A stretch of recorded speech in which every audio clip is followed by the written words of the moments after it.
보통 그리스도인들 중에서도 승천이란 얘기를 그렇게 자주 거의 드물게 듣게 되는 것 같아요. 상당히 중요한 주제임에도 불구하고 오히려 로마 카톨릭 성도들이 승천이란 말을 많이 쓰죠. 그 이유는 그분들은 우리 그리스도인이 죽으면 소천하셨다 이렇게 해서 소천 감사 예배, 소천 예배 이러는데 이 카톨릭에서는 카톨릭 신자가 죽으면 승천했다고라는 표현도 쓰고요. 그것보다도 더 많이 쓰는 것은 성모 승천이란 말이 있습니다. 들어보셨나요? 성모 승천 축일 해가지고 카톨릭에서는 주일날 이외의 평일날 미사 드리는 것이 3번인가 있는데 그게 아마 예수님의 탄생이라고 부활절하고 그다음에 이제 성령 강림절하고 그다음에 아마 이 성모 승천 축일이라 해가지고 8월 15일로 알고 있는데요. 하여간 어쨌거나 다행히 예수 그리스도의 승천은 우리가 영어로 ascension이라고 해서 이 직접 예수님께서 올라가셨다 그렇죠? 자기 힘으로 예수님이 하늘로 올라가셨다라고 하는 동사를 씁니다. 그거의 명사 ascend 동사의 ascension. 그런데 그들도 아마 이 마리아가 스스로 힘으로 올라갈 수는 없다고 생각했는지 피승천 또는 이 몽소 승천 해가지고 assumption이라는 다른 단어를 씁니다. 다행히. 얼마나 가톨릭 신자들이 그 성모 승천에 대해서 이 아주 중요시 여기는지 남미의 파라과이라고 하는 나라는 수도 이름이 승천이에요. 수도 이름이 스페인어로는 아순시온이라고 하는데 승천이라는 이름으로 수도를 지을 정도로 아마 가톨릭 신앙이 아마 뛰어난 것 같아요. 어쨌거나 하여간 승천이라는 것은 그리스도인들 입에서도 자주 언급되면 될수록 좋은 그런 아주 핵심 교리이고 예수 그리스도의 일생의 마지막 대미를 장식하는 것이다. 이렇게 꼭 기억하셨으면 좋겠습니다. 자, 그래서 제가 이렇게 썼습니다. 승천은 그리스도께서 눈에 보이게 지상을 떠나 하늘로 올라가신 사건이다. 그랬습니다. 사도행전 한번 읽어보겠습니다. 1장 9절에서 11절까지. 그리고 그분께서 이런 것들을 말씀하신 후에 그들이 보는 동안 그분께서 들려 올라가셨더라. 그리고 나서 구름이 그분을 영접하였으니 그분의 시야에서 그분이 사라지셨더라. 그리하여 그분께서 올라가시는 동안 그들이 하늘 쪽을 확고히 바라보고 있었는데 보라 흰옷 복장을 한 남자 둘이 그들 곁에 섰더라. 그들이 또한 말하기를 너희 갈릴리 사람들아 어찌하여 너희는 서서 하늘 속을 올려다보며 응시하느냐. 이 동일한 예수님께서는 너희를 떠나 하늘 속으로 들려 올라가신 분이시니 너희가 그분께서 하늘 속으로 가심을 본 것과 같은 방식 그대로 그렇게 오시리라 하였더라. 그랬습니다. 그러니까 누가복음을 기록한 누가가 사도행전도 같이 기록했는데 누가에서는 예수님께서 올라간 이 사건만 기록했는데 사도행전에서는 어떤 방식으로 올라가셨는지 그리고 그분이 다시 오실 것에 대한 언급까지 해서 더 구체화시켰죠. 그래서 사도행전 1장에서 보완 설명이 되어 있습니다. 성경에 보면 예수님께서 들려 올라가셨다. 영어로는 뭐라 그럴까? carried up 또는 taken up 이런 표현이 있었는데 이것은 예수 그리스도께서 인성을 지니신 그 인간으로서 예수님은 들려 올라가셨죠. 그러나 신성을 지니신 예수님은 올라가셨다. ascend. 자기 힘으로 자기 파워로 올라가셨다라고 하는 표현이 있어 있습니다. 성경에 보니까 예수님께서 요한복음 3장에서 하늘에 올라간 자는 인자밖에 본인밖에 없다. 그럼 성경에 보니까 모세도 하늘로 올라갔고 물론 죽은 다음에 갔지만 엘리야는 산채로 갔고 에녹도 산채로 갔고 하늘로 올라간 사람이 한둘이 아닌데 어떻게 예수님은 혼자 올라갔다고 하셨을까요? 다른 사람들은 들려 올라간 것이고 예수님은 자기 힘으로 올라가셨으니까 당연히 다른 거죠. 그렇죠? 이해가 되시죠? 온 세상에서 자기 힘으로 예수님처럼 예수님의 흉내를 내서 하늘로 자기 힘으로 올라가겠다. I will ascend. 그렇게 무모하게 참으로 발언했던 자가 바로 마귀입니다. 마귀가 이사야서에서 내가 올라가겠다 하면서 올라가겠다, 뭘 하겠다 하면서 자기 의지를 드러냈던 게 여러 번 반복했는데요. 그러나 그는 지옥 밑으로 끌려 내려졌다고 성경에 써 있죠. 올라가지 못했습니다. 올라가신 분은 예수 그리스도 한 분뿐이다 라는 사실을 우리가 꼭 기억하셨으면 좋겠습니다. 자, 그래서 부활도 승천도 엘리면은 일으켜지셨다, 일어나셨다, 들려 올라가셨다, 올라가셨다. 이 두 가지로 예수님의 인성과 신성을 다 표현하는 방식으로 성경에 기록되어 있다라는 것을 기억하시면 좋겠고요. 자, 승천은 성경 전반에 걸쳐 예언되어 있다. 그렇습니다. 특히 시편 68편 18절을 보시면 당신께서 높은 데 올라가셨나이다. 당신께서 포로로 잡힌 자들을 사로잡아 인도하셨나이다. 당신께서 사람들을 위한 선물들을 받으셨나이다. 진정 반역적인 자들도 위해서도 그리하셨나니 주 하나님께서 그들 가운데 거하려 하심이니이다. 이 구절은 에베소서 4장 8절에 인용되어 있고 구약에서 예수 그리스도의 죽으심을 기다리고 있던 구약 성도들에게 해당되는 것이죠. 그래서 그들을 데리고 예수님께서 혼자 올라가신 것이 아니라 구약에서 구원받은 성도들을 데리고 같이 올라가셨기 때문에 고린도전서 15장에서는 그리스도는 첫 열매들입니다. 복수로 되어 있다는 사실을 꼭 기억하시고요. 그거를 굳이 성경에 킹제임스 성경에 써 있는 대로 번역을 안 하고 단수로 고쳐버린 그런 킹제임스 성경도 있습니다. 그건 있을 수 없는 일이죠. 하나님 말씀을 마음대로 고치면 안 되죠. 자, 그래서 우리는 다시 교재로 오시면 누가복음 9장 51절에도 써 있습니다. 그리고 나서 이러한 일이 있었으니 그분께서 위로 들림을 받으셔야 할 때가 되자 그분께서 예루살렘으로 가시려고 자신의 얼굴을 확고히 고정하셨고, 확고히 고정하셨다. 구약 성경에는 아주 이 부싯돌처럼 그런 표현을 썼는데요. 그러니까 의지를 다지는 거죠. 이를 악물고 이제 내가 십자가를 거쳐서 아버지께로 가야 되겠다. 그래서 하나님께 순종하시고자 하는 예수님의 의지를 나타내는데, 그때 승천, 다시 말해서 위로 들려 올라가실 때가 된 것을 아시고 그 예언을 성취하시기 위해서 예수님께서 행동에 옮기시는 장면이 나오죠. 요한복음 14장 28절에도 너희는 내가 너희에게 말하기를 내가 떠나가고 너희에게 다시 오느니라 라고 한 것을 들었도다. 내가 떠나간다고 하늘로 갔다가 다시 오겠다고 한 얘기를 듣지 않느냐. 만일 너희가 나를 사랑하였다면 너희는 크게 기뻐하였으리라. 나를 사랑했다면 당연히 내가 하고자 하는 그 계획을 듣고 기뻐했어야 되는데, 이는 내가 말하기를 내가 아버지께 가는도다 한 까닭이니 나의 아버지께서 나보다 더 위대하시기 때문이라. 그러니 내가 아버지께로 간다면 너희가 당연히 기뻐해야 될 텐데 어디로 가시나이까 하고 지금 슬퍼하고 있으니 무슨 믿음이 왜 이렇게 약하냐 하고 좀 꾸짖으시는 장면인 것 같아요. 자, 다시 교재로 오시면 승천은 부활 후 40일이 지나 이루어졌다. 이후 주님은 높은 곳에 계신 존엄하신 분의 오른편에 앉으셨다. 히브리서 1장 3절에 써있죠. 읽겠습니다. 그 아들은 하나님의 영광의 찬란함이시요 그분의 위격의 정확한 형상이시니 자신의 권능의 말씀으로 모든 것들을 지탱하고 계시느니라. 아름다운 벚꽃이 피었죠. 예. 그 나무를 지탱하셔서 생명을 유지시키셔서 때가 돼서 딱 꽃을 피우게 하신 분이 하나님이시란 뜻이에요. 예, 벚꽃송이 하나하나를 바라볼 때 다 하나님 생각을 하셔야 돼요. 그거 다 유지시키는 분이 하나님이세요 지금. 예. 조금 있으면 꽃은 지고 이파리가 나오죠. 그것도 하나님이 하시는 거예요. 우주 만물의 모든 현상을 다 지탱하고 계신 분. 그렇죠? 창조만 하신 게 아니라 유지, 관리, 지탱 모든 것을 경영, 돌보고 계신 분이 하나님이세요.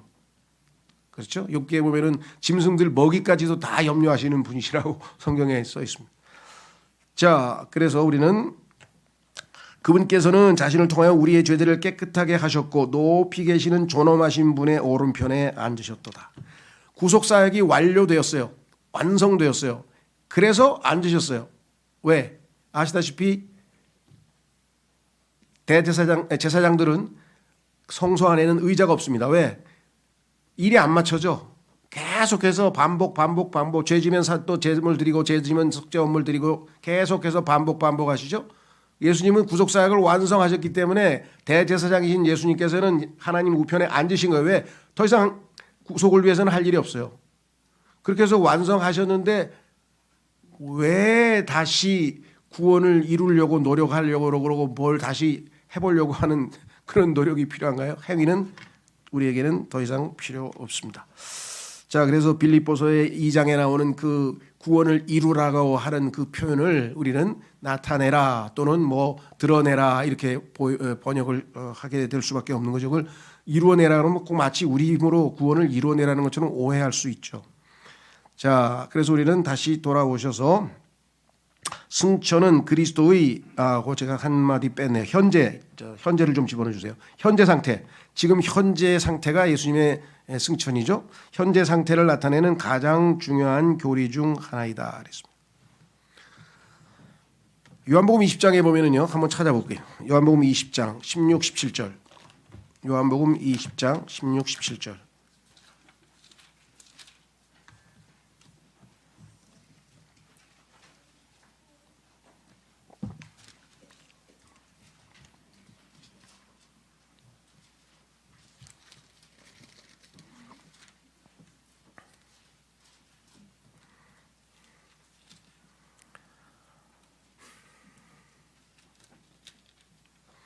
자, 이렇게 써 있습니다. 예수님께서 그녀에게 말씀하시기를 마리아야 하시니라. 그녀가 자기의 몸을 돌이켜 그분께 말씀드리기를 랍보니 하니라. 그것은 스승님이라고 말하는 것이라. 예수님께서 그녀에게 말씀하시기를 나를 만지지 말라.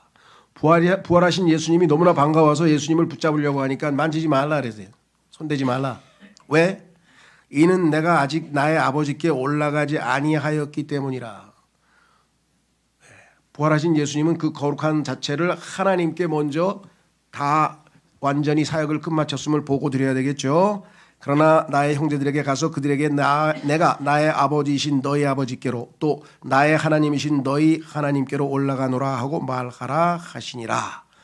그래서 알려줘서 예수님께서는 그 사이에 셋째 하늘에 올라가서 아버님 뵙고 모든 임무를 다 완성하신 것을 보고 드리고 다시 지상에 내려오셔서 40일간 부활하신 그 몸으로 제자들을 훈련시키시고 마지막 사역을 마치시고 승천하시게 되는 거죠. 셋째 하늘을 그렇게 쉽게 왔다 갔다 하실 수 있는 분이 예수 그리스도세요. 어떻게 할 수 있는가? 다음번에 제자들이 예수님을 붙들었을 때 아무 말도 안 하셨어요. 왜? 아버지께 이미 다녀왔으니까. 자, 다시 돌아오시면 승천의 모습은 우리가 그냥 상황을 파악했으니까 한번 읽겠습니다. 누가복음 24장 51절 아까 읽었지만 한번 확인만 합니다. 그리고 그분께서 그들에게 복을 주시는 동안 이러한 일이 있었으니 그분께서 그들로부터 떨어져 하늘 속으로 들려 올라가셨더라. 이것이 승천의 모습인데 더 구체적인 모습은 사도행전 1장 9절에서 11절 다시 한번 읽겠습니다. 그리고 그분께서 이런 것들을 말씀하신 후에 그들이 보는 동안 그분께서 들려 올라가셨더라. 그리고 나서 구름이 그분을 영접하였으니 그의 시야에서 그분이 사라지셨더라. 그리하여 그분께서 올라가시는 동안 그들이 하늘 쪽을 확고히 바라보고 있었는데 보라 흰옷 복장을 한 사람 둘이 그들 곁에 섰더라. 그들이 또한 말하기를 너희 갈릴리 사람들아 어찌하여 너희는 서서 하늘 속을 올려다보며 응시하느냐. 이 동일한 예수님께서는 너희를 떠나 하늘 속으로 들려 올라가신 분이시니 너희가 그분께서 하늘 속으로 가심을 본 것과 같은 방식으로 그대로 그렇게 오시리라 하였더라. 그래서 결국은 예수님은 셋째 하늘에 가서 앉아 계신 모습으로 나와 있죠. 이것도 한번 읽었습니다. 그래서 빨리 지나갑니다. 히브리서 1장 3절 다시 읽겠습니다. 그 아들은 하나님의 영광의 찬란함이시요 그분의 위격의 정확한 형상이시니 자신의 권능의 말씀으로 모든 것을 지탱하고 계시느니라. 그분께서는 자신을 통하여 우리의 죄들을 깨끗하게 하셨고 높이 계시는 존엄하신 분의 오른편에 앉으셨도다. 승천의 모습을 우리가 확인했고요. 자, 그렇다면 이 승천의 목적은 무엇인가? 그게 중요하겠죠. 승천이라는 사실로 끝나는 게 아니잖아요. 그 승천으로 말미암아 하나님께서 이루시고 하는 목적이 있었겠죠. 첫 번째, 사도행전 5장 31절에 보면은 이스라엘의 통치자와 구원자가 되시기 위해서 그분은 승천하셨다. 사도행전 5장 31절에 이렇게 기록을 하셨습니다. 하나님께서 그분의 오른손으로 그분을 크게 높이시어 한 통치자와 한 구원자가 되게 하셨으니 하나님께서 계획하신 그 목적은 예수님을 하늘로 높이시는 겁니다. 왜냐하면 예수님께서 저 십자가의 죽으심까지 낮아지셨기 때문에. 그래서 에베소서에는 예수 그리스도의 낮아지심이 7단계, 빌립보서에 보면 7단계로 낮아지신 예수 그리스도를 다시 7단계로 드높이신 하나님의 기록이 성경에 기록되어 있어요. 하나님은 정말 정확하신 분 같아요. 예수님이 낮아지시는 단계도 7단계였는데 예수님께서 높아지셔서 맨 마지막에 주님 오른편에 앉기까지 7단계를 기록해 놓으셨습니다. 그래서 이렇게 써 있습니다. 이스라엘에게 회개와 죄들의 용서함을 주시기 위함이라. 이분이 이제 때가 되면 내려가셔서 이스라엘의 구출자가 되시겠죠. 로마서 11장에 드디어 이스라엘이 회개하고 그들이 이제 눈먼 장님의 상태에서 영적 소경의 상태에서 이제 눈을 뜨게 될 때 그들을 구출하시고 그들을 회개케 하셔서 죄의 용서를 베푸실 분이 바로 승천하신 예수 그리스도시다. 자, 두 번째 승천의 목적은 무엇인가? 그것은 우리에게 본을 보여주시는 것이에요. 우리가 어디로 갈 사람인가? 우리 자주 그런 얘기를 하죠. 우리는 어디로 가는가? 우리는 무엇을 위해 이 땅에서 살고 있는가? 그렇죠. 우리는 어디서 왔는가? 무엇을 위해 이 땅에서 살고 있는가? 어디로 가는가? 어디로 가는가? 예수님이 가신 대로 가겠죠. 그래서 예수님께서 일종의 본을 보여주신 거죠. 그래서 예수님께서 하늘로 들어가는 그 모습을 우리에게 생생하게 보여주시고 봤잖아요. 올라가시는 모습 봤잖아요. 우리도 그렇게 올라갈 것이라는 거죠. 자, 히브리서 6장 20절에 이렇게 기록했습니다. 앞서 달려가신 분께서 우리를 위하여 거기로 들어가셨으니 하나님 앞에 들어가셨어요. 바로 예수님이시요 영원토록 멜키세덱의 계열에 따른 대제사장이 된 분이시라. 그래서 예수님께서 하늘로 올라가시는 것을 보여주시고 우리도 그와 같은 방식으로 그렇죠. 올라가겠죠. 자, 그래서 우리는 우리들이 갈 길을 보여주시고자 이렇게 성경에 기록되어 있습니다. 자, 물론 우리는 우리 힘으로 올라가는 건 아니죠. 그렇죠? 우리 힘으로 올라가는 건 아니지만 예수님께서 우리 안에 내주하고 계시기 때문에 그 그리스도께서 우리를 통해서 나타나실 때 우리도 올려지겠죠. 자, 세 번째는 요한복음 14장 2절에 우리의 처소를 예비하시고자. 자, 요한복음 14장 2절 나의 아버지의 집에는 많은 저택들이 있느니라. 만일 그렇지 아니하였더라면 내가 너희에게 알려주었으리라. 내가 너희를 위하여 한 처소를 예비하러 가노라. 그랬습니다. 예수님께서 요한복음 14장에서 그 유명한 질문을 받고 답변하셨던 내용이 바로 여기에 나와 있죠. 그래서 우리는 보통 아마 예전 개혁성경에는 뭐라고 얘기했나요? 처소들이라 그랬죠. 저택들이란 단어가 아마 빠져 있을 것 같아요. 저택들이란 맨션이란 단어가 여기에 분명하게 성경에 기록되어져 있습니다. 자, 그래서 우리는 승천으로 말미암아 예수님께서 준비해 놓으신 그 처소, 각자에게 주시는 그 처소에 가게 되겠죠. 자, 그다음에 네 번째로 에베소서 4장 10절에 모든 것을 충만케 하시고자 승천하셨다. 에베소서 4장 10절 내려가신 그분은 또한 모든 하늘들보다 아득히 위로 올라가신 바로 그분이시니 예수님께서 내려가신 곳은 어디로 내려가셨습니까? 지옥으로 내려가셨어요. 그런데 대다수의 그리스도인들이 예수 그리스도께서 지옥으로 내려가셨다는 사실을 잘 모를 뿐만 아니라 안 믿으려고 하는 사람들도 있어요. 왜 예수님 같은 분이 지옥에 내려가시냐? 당연히 우리 때문이죠. 우리가 가야 될 지옥을 예수님이 대신 가신 거죠. 예수님이 가셔야 될 이유가 없는 거죠. 그렇죠? 그래서 여러분 저희 교회에서 출간한 책자 중에 죽음으로부터 예수님께서 십자가에서 죽으심으로부터 십자가에서부터 부활까지 어떤 일들이 있었는지에 관해서 소책자가 나와 있습니다. 많은 일들을 하셨어요. 그것도 그리스도인이 알고 계셔야 돼요. 그렇죠? 예수님께서 죽으신 이후부터 부활까지 그냥 아무것도 안 하고 계신 게 아니에요. 성경에 보면 지하의 세계에 내려가서 거기에 묶여있는 타락한 천사들, 창세기 6장에서 죽은 천사들에게 심판을 선포하고 구약 성도들에게 복음을 선포하고 그런 내용들이 베드로전서에 나오고 다 그래요. 뿐만 아니라 우리의 죄들을 거기다 내려놓으시고 그렇죠? 예수님께서 지옥에서도 그분이 하셔야 될 모든 사역을 다 마치셨죠. 그래서 분명히 말씀드린 것처럼 여러분들이 아마 집에 있으면 옛날 성경, 옛날 찬송이 있으면 보세요. 이 개신교에서 사용하는 찬송가 있어요. 그렇죠. 그 찬송가에 처음에 펼쳐보면은 그 사도신경이라는 게 있어요. 사도신경. 전능하사 뭐 천지를 창조하신 하나님 아버지를 내가 믿으며 뭐 이렇게 나오잖아요. 그 사도신경에 보면은 왼쪽에는 영어로 써 있고 오른쪽에는 우리말로 써 있어요. 근데 왼쪽에는 뭐라고 써 있냐면은 그분이 죽으시고 장사되시고 그다음에 뭐라고 되냐면은 He descended into hell. 그가 지옥으로 내려가셨다가 이 표현이 써 있어요. 그런데 누가 이렇게 무모한지 우리말 성경의 번역은 그걸 쓱 삭제해버렸어요.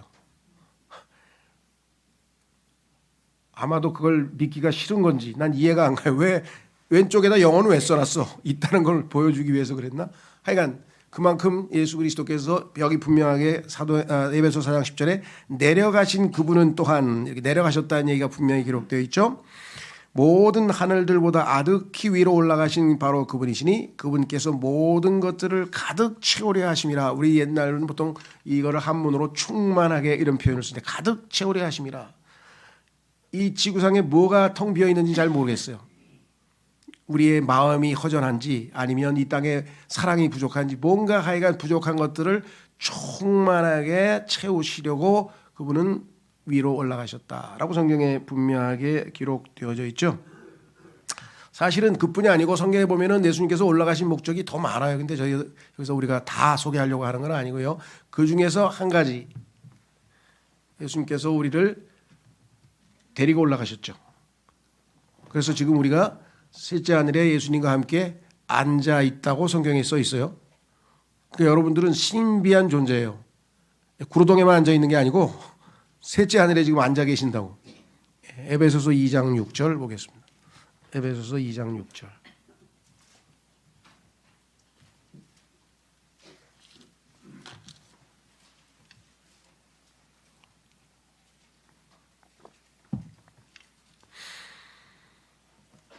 에베소서 2장 6절.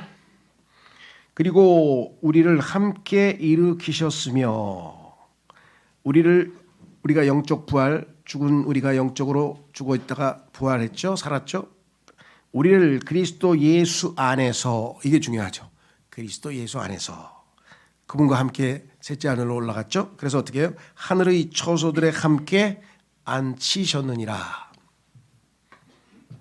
우리의 신앙생활의 출발은 어디서부터 시작하느냐? 여기서부터 시작해요. 그래서 에베소서를 우리가 요약할 때 세 가지 동사로 뭐 하여간 참 통찰력이 있는 그 워치만이라고 하는 우리 형제 한 분이 에베소서를 요약을 했는데 한문으로 좌행참 여기 나오죠. sit 앉고 그렇죠. 그다음에 어떻게 됩니까? walk 걷고 그다음에 뭐예요? 서고 서 있다 이게 넘어지지 않고. 그래서 신앙생활은 어떻게 출발합니까? 예수님을 영접하고 수고하고 무거운 짐진 자들아 다 내게로 와라 내가 너에게 안식을 주리라. 그 안식부터 시작하는 거예요. 예수님을 믿고 하늘에 올라가 가지고 푹 쉬고. 그래서 기독교 우리는 일요일부터 시작하죠. 첫째 날부터. 첫째 날이 뭐예요? 우리 쉬는 날이에요. 푹 쉬고. 그래서 첫째 날은 쉬고 월요일부터 일하고. 그렇죠. 그런데 세상 사람들은 월요일부터 일하고 나중에 가서 토요일 일요일에 가서 쉬고. 그래서 그 달력에 보면 월요일부터 시작하는 달력이 있고 일월화수에서 일요일부터 시작되는 달력이 있어요. 기독교는 다 일요일부터 시작하죠. 왜? 안식, 앉히셨다. 어떻게 가능한가? 그리스도 안에서. 고린도전서 6장 7절에 보면은 그와 합하는 자는 예수님과 연합했죠. 예수님을 영접해서 예수님과 내가 하나가 됐습니다. 합하는 자는 한 영이라 이렇게 써있죠. 그래서 우리는 그리스도와 함께 셋째 하늘에 올라가서 영적으로 주님과 셋째 하늘에 우리가 앉아 있는 것입니다. 그렇죠? 예. 자, 그래서 그리스도와 함께 하늘의 처소들에 앉히셨느니라. 그러면 끝인가? 아니죠. 우리가 주님과 함께 푹 안식을 한 다음에 어떻게 합니까? 이제 walk in the spirit. walk. 그다음에 걸어야죠. 앉아 있으면 안 돼요. 그러니까 신앙생활의 순서를 잘 하세요. 열심히 걷다가 쉬는 게 아니라 푹 쉬고 힘을 얻어서 주님으로부터 힘을 얻어서 walk, 걷는 거예요. 그 다음에 뭐예요? 걸어가면 바람 불죠. 뭐 강풍 불고 막 넘어뜨리려고 마귀가 온갖 공격을 하죠. 예, 그때 성령의 검을 빼고 기도하고 그래서 뭐예요? 버티는 거예요. stand. 넘어지면 안 돼요. 그게 영적으로 강건한 그리스도인의 모습이다. 그래서 에베소서는 좌행참. 앉아서 쉬었다가 걸으면서 그리고 모든 풍랑들, 파고들, 방해를 이겨내고 굳건하게 서 있는 것이 신앙생활로 에베소서에 묘사되어 있습니다. 자, 그래서 우리는 주님께서 우리를 데리고 가서 벌써 앉히셨다 이런 축복도.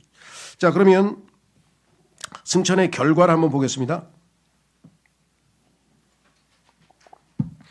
에베소서 4장 8절에 뭐라고 얘기했냐면 예수님이 승천하신 다음에 이렇게 써 있습니다. 이런 이유로 그분께서 이같이 말씀하시느니라. 그분께서 높은 곳으로 올라가셨을 때 그분께서 포로들을 사로잡아 인도하셨으며, 이건 아까 구약 성도의 휴거라 그랬죠. 성경에 보면 하나님께서 잠언에 이리로 올라오라. 그렇죠? 계시록 4장 1절에 이리로 올라오라. 계시록 11장에 이리로 올라오라. 세 번에 걸쳐서 이리로 올라오라 하는데 이것은 성경에서 말씀하시는 첫째 부활에 관한 것이고, 그것은 구약 성도의 휴거와 교회 시대의 성도들의 휴거와 환난 성도의 휴거에 대한 이야기입니다. 그래서 여기 지금 포로들을 사로잡은 것은 구약 성도들이 먼저 하늘로 올라갔죠. 그리고 조금 있으면 우리도 이제 휴거가 언제인지 모르지만 올라갈 것이고요. 예. 그러면 예수님께서는 올라가신다면 어떻게 했어요? 지상에다 몸을 남겨놓고 오셨잖아. 주님은 올라가고 육체적으로 보면 그렇죠. 그래서 이 지상에 남아있는 주의 자녀들을 돌보고 먹이고 양육해서 예수님께서 거처할 수 있는 영적인 거처로 하나님의 집으로 세우고 건축하기 위해서 여기 나와 있어요. 선물들을 주셨다. 이 선물들이 뭐냐? 성경에 보면 이 선물들은 사람입니다.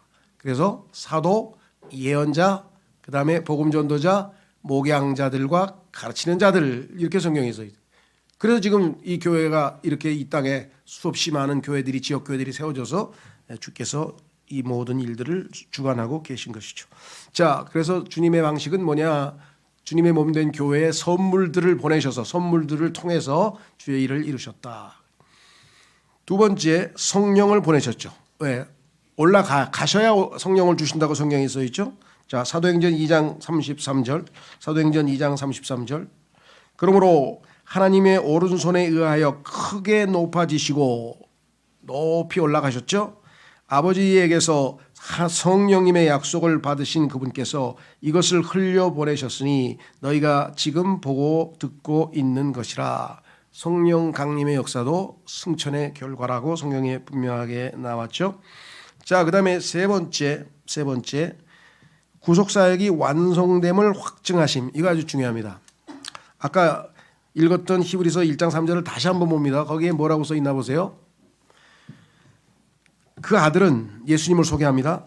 하나님의 영광의 찬란함이시요 그분의 위격의 정확한 형상이시니 자신의 권능의 말씀으로 모든 것들을 지탱하고 계시느니라. 자, 그 다음에 뭐라 했나 보세요. 그분께서는, 예수님께서는 자신을 통하여 우리의 죄들을 깨끗하게 하셨고, 그 다음에 어떻게 하세요? 높이 계시는 존엄하신 분의 오른편에 앉으셨도다. 아까 제가 말씀드렸죠. 그분은 모든 구속사역이 완성되었기 때문에 더 이상 할 일이 없어요. 그래서 아버지 옆에 앉으신 거예요. 서 계신 것이 아니고. 물론 중간에 그 스데반의 순교 때 잠깐 일어나셨다 그랬는데 그거는 뭐 일시적인 거고 앉아 계신다고 성경이 분명하게 나와 있죠. 자, 그래서 모든 이 구속사역은 완성되었기 때문에 구원에 관해서 여러분들이 다시 뭐 흔들리거나 이것을 돌이키거나 이렇게 생각할 필요가 없습니다. 아직도 많은 분들이 빌립보서 아까 말씀드렸던 2장 12절에 구원을 workout이라는 그 표현 보고 고민을 하거나 아니면 구원을 잃어버릴 수도 있을 것 같은 비슷한 성경 구절들이 나올 때마다 아직도 이게 그 교리적으로 충분히 설명을 못하는데 문맥을 잘 보시면 충분히 이해가 되고요.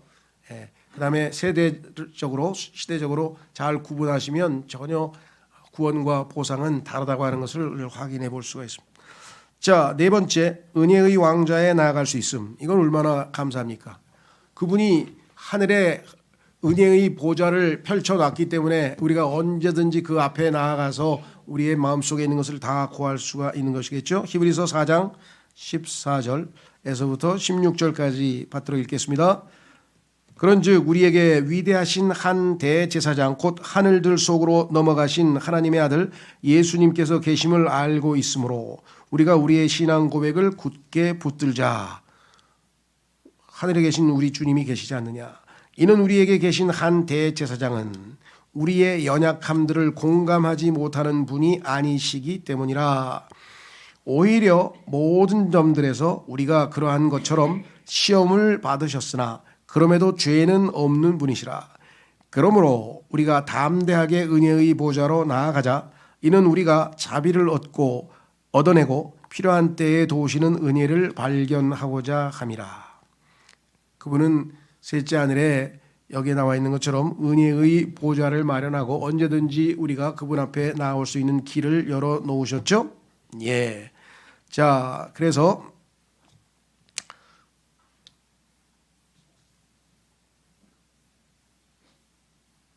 가면서 이거 히브리서 7장 5절을 잘못 쓴 것 같은데 죄송합니다. 히브리서 7장 25절로 가보겠습니다. 히브리서 7장 5절이 아니고 제가 기억력이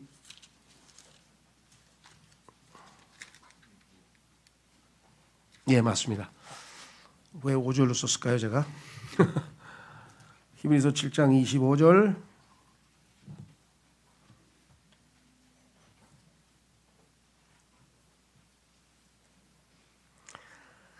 이런 이유로 그분께서 항상 살아 계시어 그들을 위하여 중보하시나니 그분께서는 자신에 의하여 하나님께 나오는 자들을 능히 끝까지 구원하실 수 있느니라. 중보 사역을 지금도 진행하고 계시는 그 모습을 우리가 확인할 수 있고요.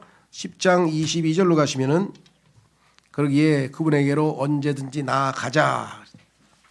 10장 22절에 우리가 믿음의 전적인 확신 가운데 진실한 마음으로 가까이 나아가자. 우리의 마음은 악한 양심으로부터 빗부림을 받았으며 우리의 몸은 순수한 물로 씻겨졌느니라.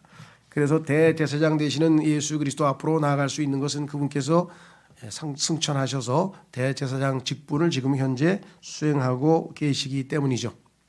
그렇죠? 예.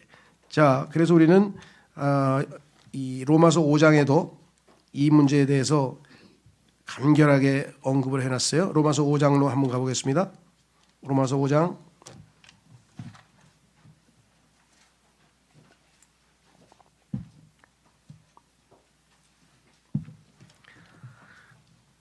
로마서 5장은 그리스도인들에게 아주 기쁨을 주는 그렇죠. 구원의 결과, 믿음으로 의롭게 된 결과 우리가 누리는 그런 결과들이 여기 언급되어 있는데요. 로마서 5장 1절에 그러므로 믿음으로 정당함을 입증받은 우리에게는 우리 주 예수 그리스도를 통하여 하나님과 함께한 화평이 있느니라.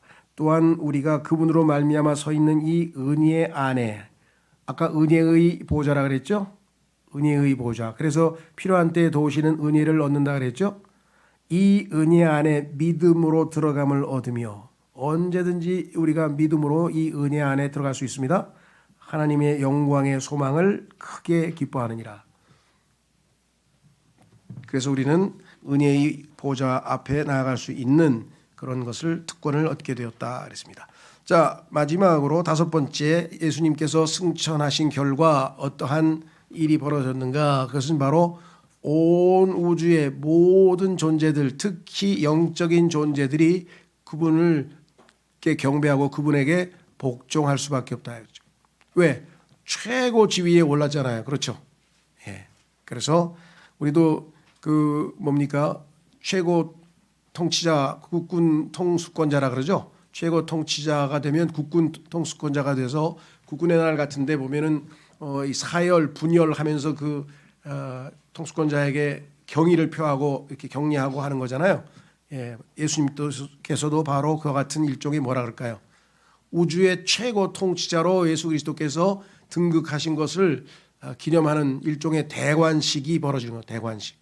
확인해 보겠습니다. 베드로전서 3장 22절. 베드로전서 3장 22절. 그분께서는 하늘 속으로 들어가셨고 하나님의 오른편에 계시니 천사들과 권위들과 권능들이 그분께 복종하느니라. 그래서 승천으로 말미암아 예수 그리스도께서 온 우주의 최고 통치자가 됐다는 것을 입증하신 것이죠. 지난번에 기억나시는지 모르겠는데요. 부활로 말미암아 예수님께서는 이 땅에서 지상에서 모든 사람들을 심판하실 심판주로 임명되셨다. 하나님께서 임명해 놓은, 뽑아 놓은, 정해 놓은, 뭐 요즘 말하면 점 찍어 놓은 그 온 우주의 이 땅의 심판주가 예수님이라고 하는 사실을 무엇으로 모든 사람들에게 확증시켜 주었는가? 죽은 자들로부터 예수님을 살리심으로써. 이분이 죽은 자로부터 살아난 이 사람이 온 우주의 심판자임을 하나님께서 만천하에 드러내셨다. 그런데 여기 이제 눈에 보이는 사람들이고 눈에 보이지 않는 온 우주의 만군의 주라 그랬잖아요. 그 수없이 많은 영적 존재들이 온 우주에서 하나님께 복종을 했는데 그들을 다 뭐예요? 예수 그리스도께 복종할 수 있도록 예수님을 하나님께서 높이셨다 그랬죠. 높아지신 예수 그리스도의 위상을 우리가 실감할 수 있는 것은 바로 우리 지금 안 보이죠. 예. 이분이 중간에 내려오다 보면은요. 이것도 제가 성경 구절이 확실하지 않은데 한번 이사야서 24장 한번 보겠습니다. 이 영적인 존재들에도 우리가 좀 관심을 좀 가졌으면 좋겠는데 이사야서 24장 21절. 이사야서 24장 21절. 이거는 이제 이후에 승천하신 예수님께서 이제 얼마 후에 재림하시죠. 이 재림하실 때 있게 될 일인데 이렇게 성경에 써 있어요. 이사야서 24장 21절에 그리고 그날에 이러한 일이 있으리니 주께서 높은 곳에 있는 높은 이들의 군대와 땅 위에 있는 땅의 왕들을 벌하시리라. 땅 위에 있는 땅의 왕들을 벌하시는 것은 계시록에 써 있기 때문에 우리가 잘 아는데 재림하실 때. 근데 중간에 높은 곳에 있는 이거 영적인 악한 사악한 자라고 에베소서 6장에 써 있잖아요. 예, 그 영적인 자들도 순종 안 하고 하나님께 대항하는 자들은 다 어떻게 된다 그랬어요? 높은 이들의 군대를 심판하시고 그 다음에 땅에 있는 왕들도 벌하시고 두 개로 구분되어 있는 거 보시죠. 네.